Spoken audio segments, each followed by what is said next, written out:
Hello बच्चों, let's see this question. Which of the following species is not expected to be a ligand? Option A NO, option B ammonium ion, option C NH2 CH2 CH2 NH2 and option D both A and B. अब इस question को समझने के लिए पहले हमें एक important की कॉन्सेप्ट को यहाँ पे समझना होगा.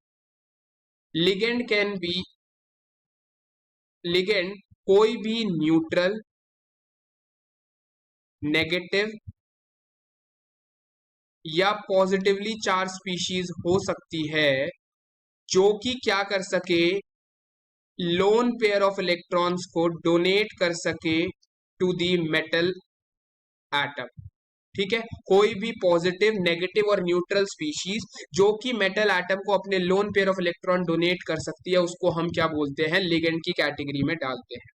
जैसे कि अगर हम देखते हैं, सबसे पहला हमारा ऑप्शन है NO. तो NO क्या करता है, NO इसके केस में अपने एंटी बॉन्डिंग इलेक्ट्रॉन्स को क्या है, डोनेट कर सकता है टू दी मेटल एटम.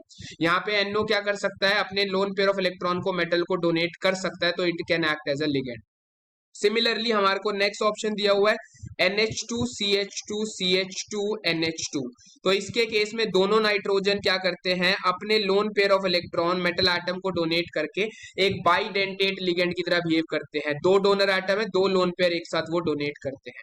लेकिन अमोनियम आयन के बारे में अगर हम बात करेंगे तो अमोनियम आयन के पास कोई लोन पेयर ऑफ इलेक्ट्रॉन नहीं है.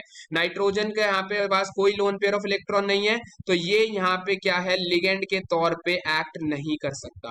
यानी हमारा करेक्ट आंसर क्या हो जाएगा, option B, ammonium ion can not act as a ligand. I hope you understood it well.